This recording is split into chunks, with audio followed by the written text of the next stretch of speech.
안녕하세요. 개발자의 교양 한 스푼 비디오입니다. AI가 이제는 우리 대신 생각하는 걸 넘어서요. 직접 행동까지 하는 시대로 가고 있다고 하죠. 이게 어떻게 가능해지는 걸까요? 오늘 저희가 깊이 파볼 주제는 바로 이 변화의 중심에 있는 에이전트 AI, 그리고 MCP입니다.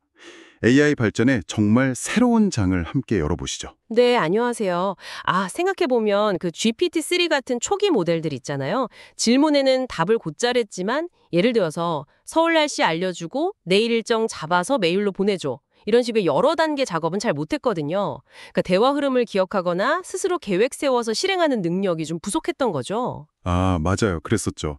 그런데 GPT-4나 클로드 3 같은 최신 모델들은 훨씬 복잡한 지시도 잘 알아듣잖아요. 여기서부터 뭔가 확 달라지기 시작한 거군요. 그렇습니다. 바로 이제 에이전트 AI라는 개념이 등장하는 지점인데요.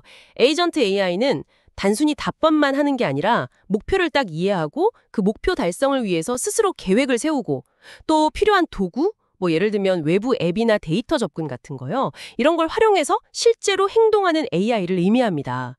저희가 본 어떤 자료에서는 LLM을 뇌에 그리고 에이전트를 실제 행동하는 몸에 비유하는데요. 이게 참 이해하기 쉬운 비유 같아요. 와, 뇌만 있던 AI에게 진짜 몸이 생긴 셈이네요. 그럼 그 몸, 그러니까 에이전트가 외부 세계랑 매끄럽게 소통하고 필요한 정보를 기억하려면 뭔가 연결 통로가 필요할 텐데요. 여기서 MCP, 즉 모델 컨텍스트 프로토콜이 중요한 역할을 하는 거 맞죠? 네, 정확합니다. MCP는 AI 모델, 그러니까 클라이언트 측이 외부 도구나 데이터, 서버 측과 소통하는 방식을 표준화한 일종의 약속, 프로토콜이에요. 여러 자료에서 이걸 만능 어댑터나 USB-C 포트에 비유하는 이유가 다 있습니다. 종류가 다른 수많은 도구랑 데이터 소스를 일관된 방식으로 AI에 연결해 주거든요. 아하, 제각각이던 연결 방식을 하나로 통일해 주는 거군요. 이게 왜 그렇게 중요할까요? 단순히 그냥 편리함, 이것 때문만은 아닐 것 같은데요. 네, 물론 편리함도 크죠. 근데 더 중요한 건 문맥 관리예요. MCP는 이전 대화 내용이라든지 도구 사용 결과 같은 이런 문맥 정보를 AI가 효과적으로 기억하고 활용하게 도와줍니다. 이걸 바탕으로 에이전트 AI가 훨씬 더 똑똑하게 다음 행동을 계획하고 실행할 수 있게 되는 거죠. 예전에는 개발자가 일일이 도구별로 연결 코드를 짜거나 아니면 정해진 규격만 따라야 했다면 MCP는 훨씬 유연하면서도 표준화된 상호작용을 가능하게 하는 겁니다. 그렇군요. 그럼 이 MCP는 실제로 어떻게 작동하는 건가요? 조금 더 구체적으로 알고 싶어요. 기본적인 구조는 클라이언트 서버 모델이라고 보시면 돼요.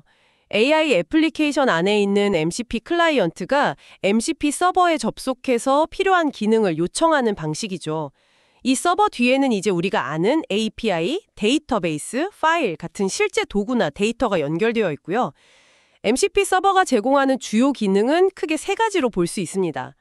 첫째는 도구, 툴스.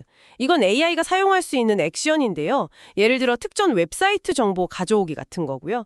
둘째는 리소스. 이건 AI가 참고할 수 있는 데이터, 예를 들어 특정 문서의 내용 같은 겁니다. 마지막으로 프롬프트는 자주 사용하는 명령어들을 저장해두고 재사용하는 템플릿이고요. 도구, 리소스, 프롬프트. AI가 활용할 수 있는 재료들이라고 생각하면 되겠네요. 특히 주목할 만한 특징이 동적 발견, 다이내믹 디스커버리 기능인데요.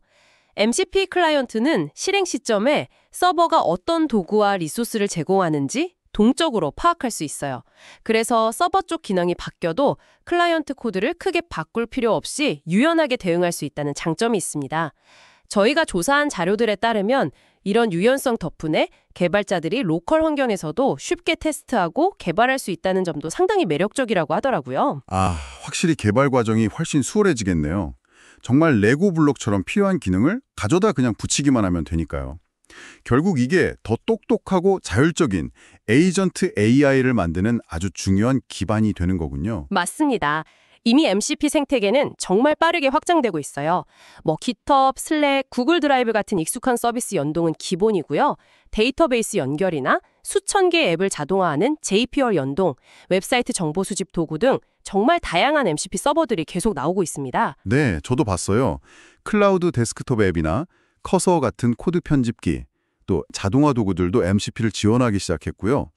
이렇게 듣고 보니 정말 AI가 단순히 정보를 주는 것을 넘어서 우리 대신 일을 처리해주는 실행자, 두어로 변화하고 있다는 게 확 와닿습니다. 네, 그게 핵심적인 변화죠. AI가 정보를 처리하는 두뇌에서 이제는 실제 작업을 수행하는 팔다리까지 갖추게 되는 그런 과정인 겁니다. MCP는 바로 이런 에이전트 시대를 여는 아주 중요한 기술 기반이라고 할 수 있습니다. 물론 MCP 자체가 에이전트 AI는 아니지만 에이전트가 세상과 소통하고 협력하는 그 표준화된 길을 열어준 셈이니까요. 마지막으로 청취자 여러분께 질문 하나 드리고 싶어요. MCP 같은 표준 기술 덕분에 AI가 점점 더 많은 일을 대신해 줄 수 있게 될 텐데요. 여러분의 일상 속 반복적인 작업 중에 가장 먼저 AI 에이전트에게 맡기고 싶은 것은 무엇인가요? 개발자의 교양 한 스푼. 오늘 이야기는 여기까지 나누겠습니다. 함께해 주셔서 감사합니다.